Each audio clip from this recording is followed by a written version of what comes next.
हरियापुर राज्य चारों ओर जंगलों और सुंदरता से घिरा हुआ था। यहाँ राजा चंद्रसेन का शासन था, जो एक न्यायप्रिय और बुद्धिमान शासक माने जाते थे।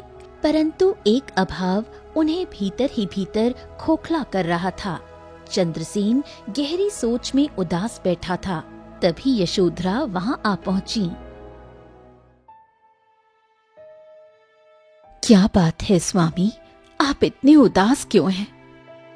तुम अच्छी तरह से जानती हो यशोधरा कि हमारे विवाह को 20 वर्ष से अधिक हो चुके हैं, लेकिन हम अभी तक संतान के सुख से वंचित हैं।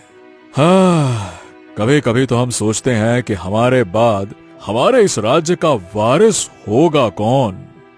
हमने अपनी तरफ से पूरा प्रयास किया। हमने कई हवन करवाए, यज्ञ करवाए, लेकिन उसके बाद भी कुछ नहीं हुआ। हाँ, कुछ ना कुछ तो करना होगा, वरना हमारा ये राज किसी दूसरे वंश के हाथों में चला जाएगा। इतना कहकर राजा चंद्रसेन वहां से उठकर चला गया। उस रात की नींद उनकी आंखों से गायब थी।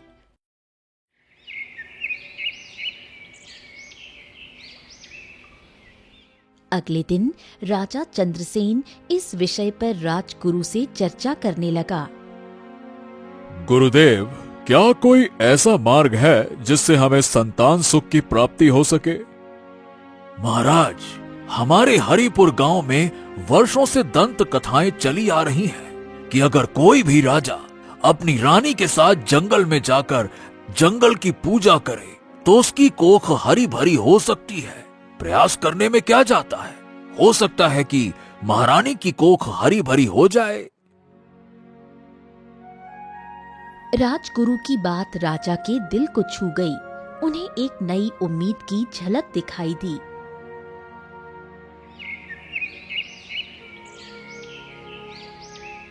अगले दिन राजा चंद्रसेन अपनी पत्नी यशोधरा को लेकर जंगल की ओर चल पड़े। पूजा के बाद वो दोनों शांत मन से वापस लौट आए। पर यशोधरा की कोख सूनी ही रही। राजा चंद्रसेन की संतान पाने की इच्छा असफल हो चुकी थी। तमाम प्रयासों के बाद भी उन्हें कोई उत्तर नहीं मिला। अब देखिए महाराज, संतान का प्राप्त होना अब मनुष्य के हाथ में तो नहीं है। आपने अपने पक्ष से हर संभव प्रयास कर लिया है। अब आपको खुद को किस्मत के सहारे छोड़ देना चाहिए। यदि आपकी किस्मत में संतान लिखी होगी तो वो अवश्य प्राप्त होगी, और यदि नहीं लिखी होगी तो विश्वास कीजिए, आप दूसरा विवाह करें या तीसरा, आपको संतान नहीं होगी। हाँ राजगुरु, हम कुछ समय अकेले रहना चाहते हैं। अब कुछ दिनों से मेरे मन में राज्य के कार्यों के प्रति भी रुचि नहीं रही।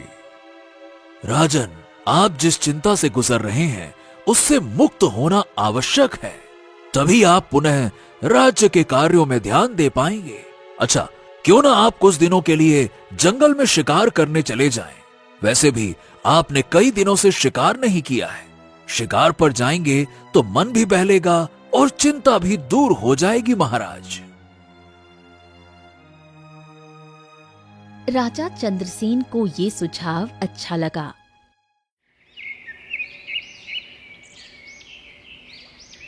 अगली सुबह वो अकेले घोड़े पर सवार होकर जंगल की ओर निकल पड़े।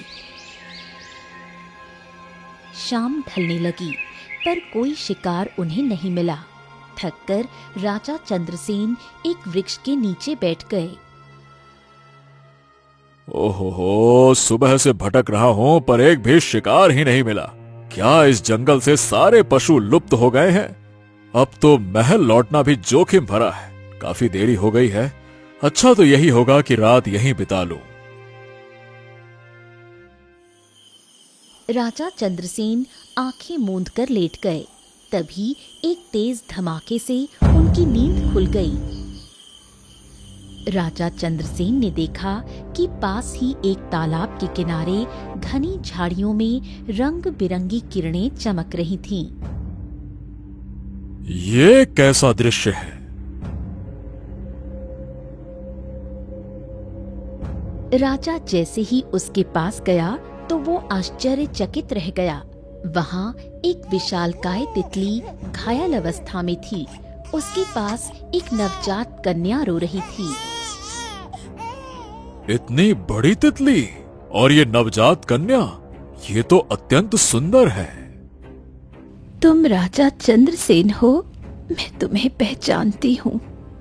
तुम कौन हो और तुम इंसानी आवाज में कैसे बोल सकती हो? मैं चाहकर भी सब कुछ नहीं बता सकती। तुम इतना जान लो कि मैंने इस कन्या को जन्म दिया है। ये असंभव है। तितली किसी मनुष्य की संतान को कैसे जन्म दे सकती है? कुछ रहस्य समय से पहले नहीं खुलते राजन। ये मेरी पुत्री है। इसके प्राण संकट में है। इसे तुम अपने साथ ले जाओ। मेरी ये अंतिम प्रार्थना है। समय आने पर नियति मुझे मेरी पुत्री से फिर मिलाएगी।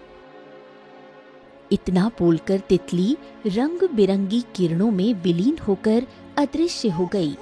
नवजात कन्या का रोना थमने का नाम नहीं ले रहा था। वाह वाह वाह वाह वाह वाह वाह, तुम्हारा चेहरा तो चंद्रमा की तरह चमक रहा है। आज से तुम्हारा नाम चंद्रलेखा होगा। अरे अरे, रो मत रो मत रो मत, अब हम तुम्हारे पिता हैं।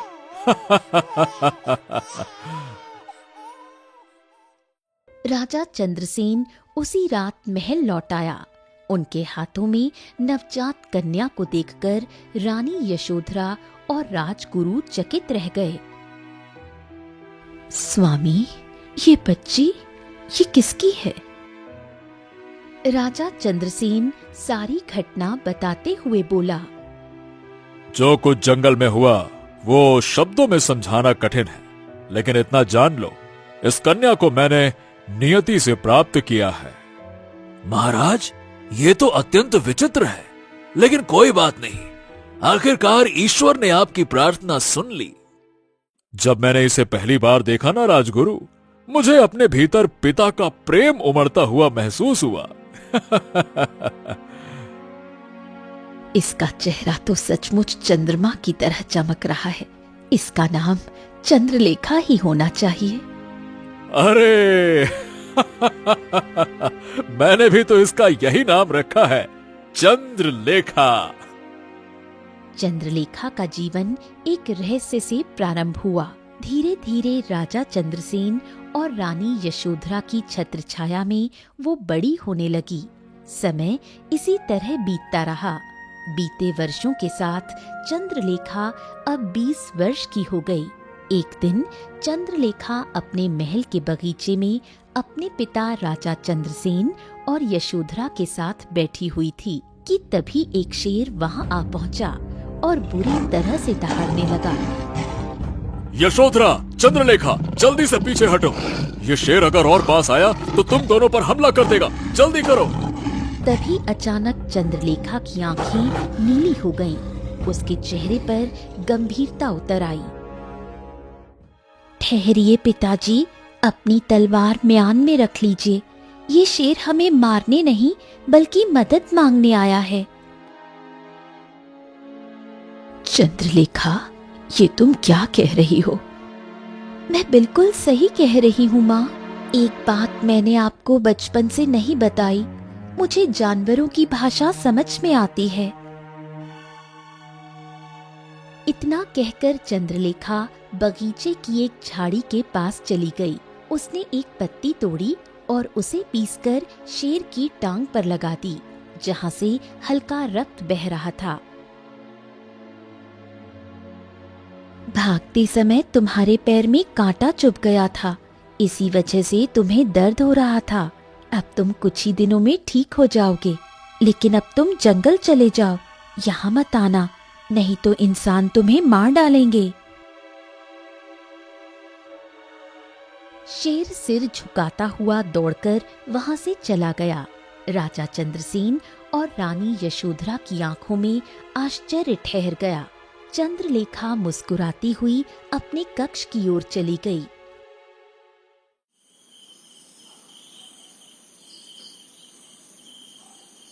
उसी रात चंद्रसेन अपनी पत्नी यशोधरा से बोला, यशोधरा, इसका मतलब है कि चंद्रलेखा के भीतर कुछ अद्भुत शक्तियां हैं।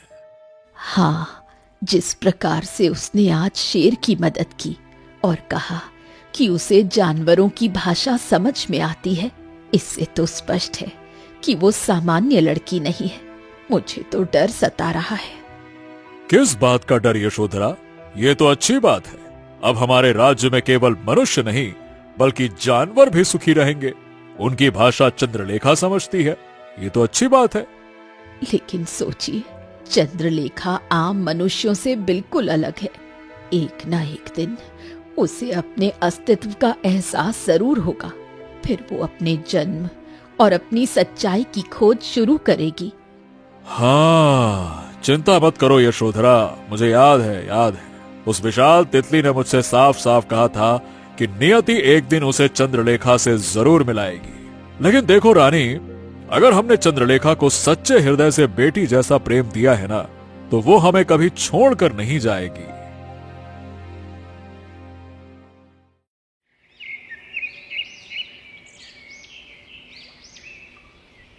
राजा चंद्रसेन दरबार में बैठा था। तभी एक किसान वहां आ पहुंचा। महाराज, महाराज, महाराज, महाराज, मेरी जमीन बंजर हो चुकी है। कृपया करके कुछ धन दे दीजिए ताकि मैं दूसरी जमीन खरीद कर खेती कर सकूं महाराज।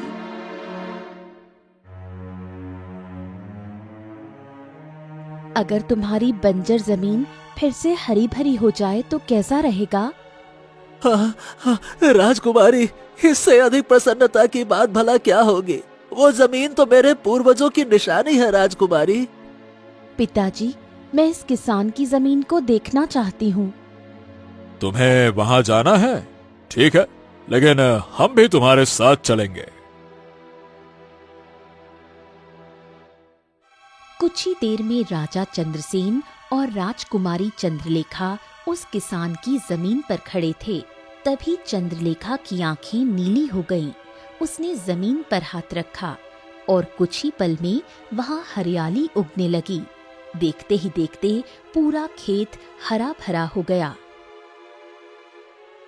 हाँ, हाँ, महाराज, महाराज, ये तो चमत्कार हो गया। राजकुमारी ने तो मेरी जमीन को हरी भरी कर दिया। महाराज, इस तरह से तो हमारे राज्य में कभी अकाल ही नहीं पड़ेगा। चंद्रलेखा, ये तुमने कैसे किया? पिताजी, पता नहीं, जब भी कोई मुसीबत में होता है, मेरी अंतरात्मा से एक आवाज आती है और मेरा मन कुछ करने को कहता है। जब मैं वैसा करती हूँ तो सामने वाले की मुसीबत दूर हो जाती है और जब उसकी तकलीफ कम होती है तो मुझे बहुत शांति मिलती है। ऐसा मेरे साथ क्यों हो रहा है मुझे नहीं पता, लेकिन विश्वास कीजिए, मैं स्वयं बहुत गहरी चिंता में हूँ। कोई बात नहीं पुत्री। अब देखो, मुझे तो प्रसन्नता इस बात की है कि दूसरों की तकलीफ कम करके तुम्हें शांति मिलती है। इसका मतलब ये है कि तुम्हारे भीतर जो भी जादुई शक्तियां हैं वो दूसरों की भलाई के लिए हैं। बेटा, इन्हें हमेशा नेक कामों में ही लगाना। हाँ पिताजी, मैं हमेशा दूसरों की भलाई के लिए ही इन शक्तियों का उपयोग करूंगी। लेकिन सवाल ये है कि मेरे अंदर ये शक्तियां आई कहाँ से? इससे कोई फर्क नहीं पड़ता बेटा कि शक्तियां कहां से आई हैं। फर्क इससे पड़ता है कि तुम इनका इस्तेमाल अच्छाई में करोगी या बुराई में। मुझे पूरा विश्वास है कि तुम अच्छाई में ही करोगी, क्योंकि तुम्हारे मन की शांति तो उन्हीं कार्यों में है ना। चंद्रलेखा कुछ नहीं बोली और अपने पिता के साथ महल लौट आई। धीरे धीरे चंद्रलेखा की चमत्कारिक शक्तियों की चर्चा पूरे राज्य में फैलने लगी। एक दिन राजा चंद्रसेन राज दरबार में अपने मंत्रियों संग विचार विमर्श कर रहा था। तभी वहां एक अजनबी साधु आ पहुंचा। तुम्हारे महल में इतनी बड़ी मुसीबत पल रही है और तुम्हें इसका अंदाजा भी नहीं है। ये तो आश्चर्य की बात है। और तुम खुद उस मुसीबत को पाल रहे हो। ये क्या बकवास कर रहे हो साधु महाराज? बकवास नहीं कर रहा हूं राजन। तुम्हारी पुत्री चंद्रलेखा, जानते हो वो क्या है? अगर समय रहते उसके अंदर की जादुई शक्तियों को खत्म नहीं किया गया तो वो तुम्हारे राज्य का सर्वनाश कर देगी। ये झूठ है। मेरी पुत्री अपनी जादुई शक्तियों का इस्तेमाल केवल और केवल मानवता की भलाई के लिए करती है। अभी कर रही है, लेकिन धीरे धीरे वो अपनी शक्तियों पर नियंत्रण खो देगी और फिर उसके बाद वो तुम्हारे राज्य में तबाही मचाएगी। सुनो, मैं जानता हूं कि वो तुम्हारी संतान नहीं है।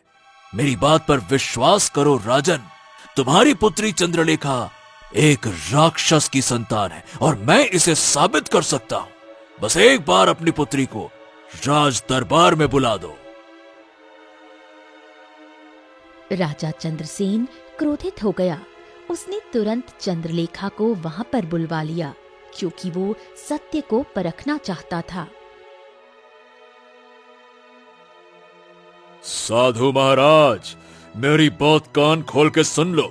अगर तुम इसे साबित नहीं कर पाए तो तुम मेरे राज्य के नियम जानते हो। इसमें कौन सी बड़ी बात है? अभी देखो, मैं साबित करता हूं। ओम। साधु ने अपना हाथ घुमाया और अगले ही पल रंग बिरंगी किरणों से एक सुंदर आईना प्रकट हो गया। राजकुमारी चंद्रलेखा, ये लो, इस आईने को देखो। तुम्हें इसमें अपना अक्स दिखाई देगा। देखो। राजकुमारी चंद्रलेखा ने जैसे ही आईने को देखा, अगले ही पल वो उसमें समा गई।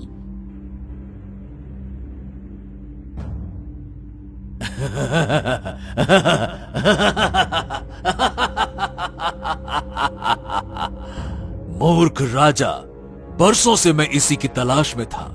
जब मुझे पता लगा कि राजा चंद्रसेन की पुत्री में अद्भुत शक्तियां हैं, वो जानवरों से बात कर सकती है और बंजर खेतों को हरा भरा कर सकती है। मैं समझ गया, जिसकी मुझे तलाश थी ये वही है। मैं कोई साधु वाधु नहीं हूं, मैं तांत्रिक हूं, तांत्रिक। तेरी चंद्रलेखा को मैंने अपने जादुई आईने की दुनिया में कैद कर लिया है। मेरे अलावा और कोई इसे बाहर नहीं निकाल सकता।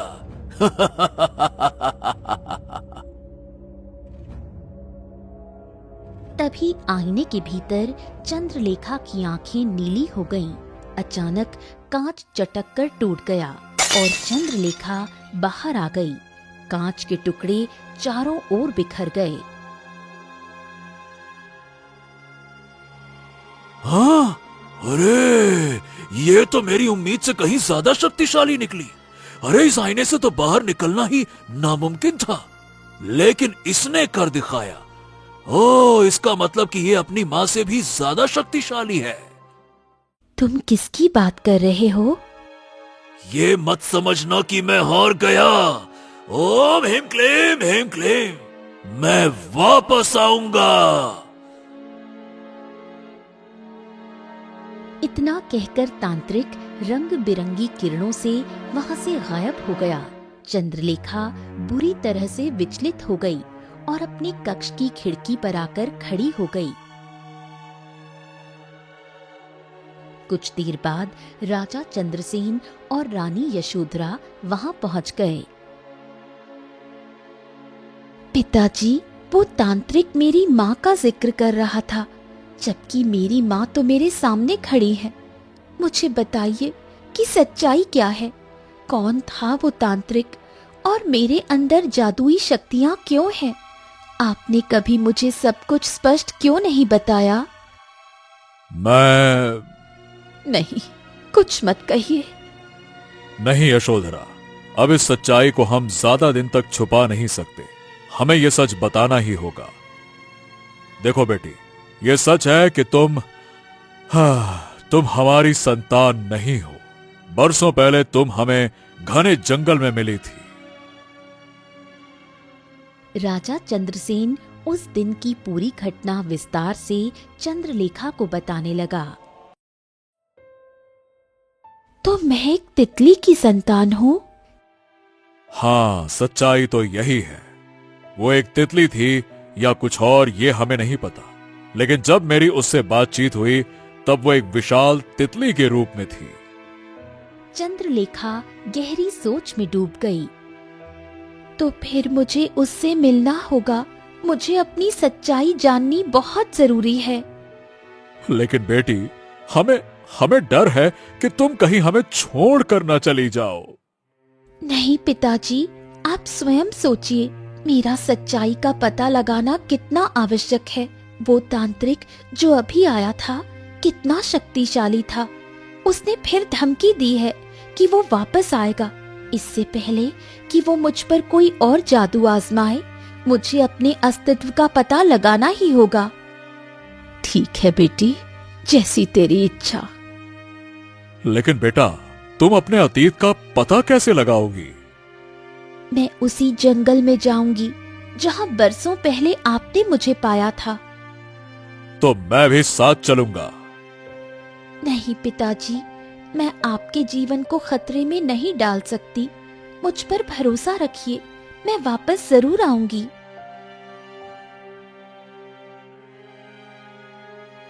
चंद्रलेखा महल से निकल पड़ी। अपने घोड़े पर सवार होकर वो उसी जंगल की ओर बढ़ी जहां बरसों पहले उसका भाग्य लिखा गया था। कुछ देर बाद चंद्रलेखा एक घने जंगल में खड़ी थी। तभी उसके कानों में एक भारी आवाज गूंजी। कौन हो तुम?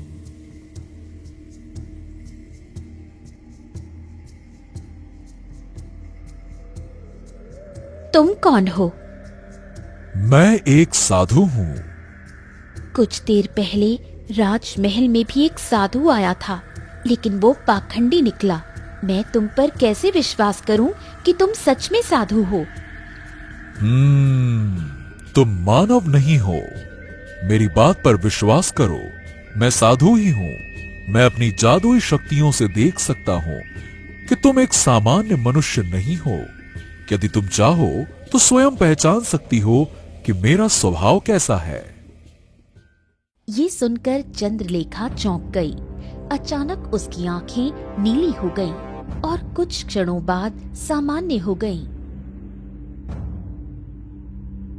मेरा नाम चंद्रलेखा है और अब मैं जान गई हूँ कि आप वास्तव में एक साधु हैं। लगता है तुम्हें अपनी पूरी शक्तियों का ज्ञान नहीं है। कोई बात नहीं, धीरे धीरे वो शक्तियां तुम्हारे भीतर लौट रही हैं। तुम ये बताओ कि यहाँ क्यों आई हो? चंद्रलेखा ने साधु को पूरी घटना विस्तार से सुनाई। साधु ये सब सुनकर स्तब्ध रह गया। ओह, तो इसका अर्थ है कि तुम उसी परी की संतान हो जिसे वर्षों पहले एक तांत्रिक ने अपने काले जादू से तितली में बदल दिया था। दुर्भाग्यवश वो परी उस समय गर्भवती थी। आप ये सब कैसे जानते हैं? मैंने उस बेचारी परी को बचाने की बहुत कोशिश की थी, लेकिन वो तांत्रिक बहुत घातक तंत्र क्रिया करके आया था। मेरी शक्तियां उसके आगे निष्क्रिय हो गईं। लेकिन अब तुम ही हो जो उसका सामना कर सकती हो। देखो, मैं जानता हूं कि उसने तुम्हारी मां को कहां कैद कर रखा है। राजमहल में जो तांत्रिक आया था वही है जिसने तुम्हारी मां को बंदी बनाया है। उसे शायद ज्ञात हो गया है कि तुम परी की संतान हो। वो वर्षों पहले से तुम्हारे पीछे पड़ा था। तुम्हारी बलि देकर वो और शक्तियां प्राप्त करना चाहता था। मान के चलो कि वो अमर बनना चाहता था। जब तुम्हारी मां ने इनकार किया तो उसने उसे तितली में परिवर्तित कर दिया। मैं वहां पहुंचा और अपनी कुछ शक्तियों से तुम्हारी मां को थोड़ी देर के लिए ओझल करने में सफल रहा। लेकिन जब वो पुनः प्रकट हुई तो वो घायल थी और उसके गर्भ का कोई चिन्ह नहीं था। तांत्रिक ने कई बार पूछा कि उसने अपनी संतान को कहां छुपाया, लेकिन तुम्हारी मां ने कभी नहीं बताया। वो उसे अब भी लगातार प्रताड़ित कर रहा है। जब मैंने दोबारा उसे बचाने का प्रयास किया तो उसने मुझे जादू से बेहोश कर दिया। अब वो एक विशाल गुफा में तुम्हारी मां को बंदी बनाकर रखे हुए है। उस गुफा का प्रवेश द्वार शक्तिशाली मंत्रों से सुरक्षित है जिसे मैं नहीं पार कर सकता, लेकिन हां, मैं तुम्हें वहां पहुंचा जरूर सकता हूं। तो फिर मुझे वहां ले चलिए साधु महाराज। साधु ने चंद्रलेखा का हाथ पकड़ा और अगले ही पल दोनों वहां से अदृश्य हो गए। कुछ ही देर में वो एक गुफा के पास प्रकट हो गए। वो सामने जो गुफा है उसी के भीतर तुम्हारी मां कैद है। देखो, मैं अंदर नहीं जा सकता, लेकिन मुझे विश्वास है कि तुम वो रक्षा घेरा पार कर लोगी। चंद्रलेखा निर्भीक होकर गुफा के भीतर प्रवेश कर गई। भीतर एक विशाल तितली दर्द से करहा रही थी और सामने वो तांत्रिक खड़ा था जो राजमहल में आया था। अच्छा, तो तू पता करते करते यहाँ तक पहुँच गई। लेकिन अब तू यहाँ से बाहर नहीं जा पाएगी। पर यह कैसे संभव है? मैंने जो अभिमंत्रित घेरा गुफा के बाहर बनाया था उसे तो कोई पार ही नहीं कर सकता। तुझे तो वहीं राख हो जाना चाहिए था। ओह, शायद मैं भूल गया था कि तू अपनी माँ से भी अधिक शक्तिशाली है। चंद्रलेखा की आंखें अब नीली नहीं लाल हो गई। उसकी आंखों से अग्नि शिखाएं निकलने लगीं और तांत्रिक के शरीर पर पड़ने लगीं। ये कैसे संभव है?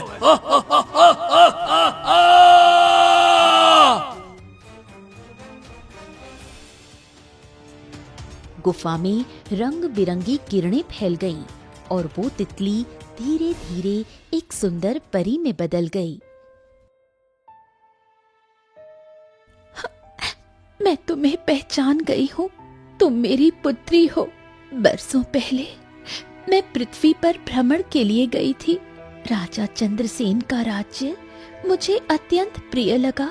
मैं गर्भवती थी और यहीं ठहर गई। इसी बीच उस तांत्रिक की दृष्टि मुझ पर पड़ी। वो मेरी संतान की बलि देकर अमर होना चाहता था। जब मैंने मना किया तो उसने मेरी शक्तियां छीन ली, मुझे तितली में बदल दिया और यहाँ कैद कर लिया। सौभाग्य से एक साधु वहां आ पहुंचा और मुझे उसकी दृष्टि से ओझल कर दिया। जब मेरी चेतना लौटी, तुम जन्म ले चुकी थी और राजा चंद्रसेन मेरे सामने खड़ा था। मैंने तुम्हारी रक्षा के लिए तुम्हें उन्हें सौंप दिया। मैं सच्चाई बताना चाहती थी, पर डरती थी कि कहीं वो विश्वास न करें। मैंने उन्हें कुछ नहीं बताया और अचानक गायब हो गई। जब मेरी आंख खुली, मैं दोबारा उसी स्थान पर थी, तांत्रिक के सामने। और तभी से मुझे विश्वास था कि तुम एक दिन आकर मुझे मुक्त करोगी। चंद्रलेखा मुस्कुराने लगी। परी ने उसका हाथ थामा और दोनों राजा चंद्रसेन के दरबार में प्रकट हो गए। राजन, ये वही कन्या है जिसे मैंने वर्षों पूर्व आपको सौंपा था। ये मेरी संतान है। यशोधरा की आंखों में आंसू भर आए। हमने इसे अपनी पुत्री समझकर पाला, लेकिन अब ये हमसे दूर हो जाएगी। माँ, जो सत्य है वो ये है कि मैं आपकी पुत्री नहीं हूँ, लेकिन जो प्यार आपने दिया है वही मेरे जीवन की सबसे बड़ी सच्चाई है। मैं आपको अपना माता पिता मानती हूँ और मैं पृथ्वी पर ही रहना चाहती हूँ। जैसी तुम्हारी इच्छा। मैं तुमसे बिछड़ने के लिए जिद नहीं करूंगी, पर मैं तुमसे मिलने आती रहूंगी। और तुम भी परीलोक जरूर आना मेरी बेटी, क्योंकि तुम परीलोक की भी राजकुमारी हो। चंद्रलेखा मुस्कुराने लगी। उसने अपनी आंखों में चमक लिए अपनी माँ को विदा किया। परी रंग बिरंगी किरणों में बदलकर अदृश्य हो गई। बुराई हार चुकी थी। सच्चाई और प्रेम की विजय हुई। पुत्री ने अपनी माँ को पाया और माता पिता ने अपनी संतान का सम्मान पाया। अब चंद्रलेखा सिर्फ एक नाम नहीं थी, वो परी लोक की रानी थी और पृथ्वी की रक्षक भी।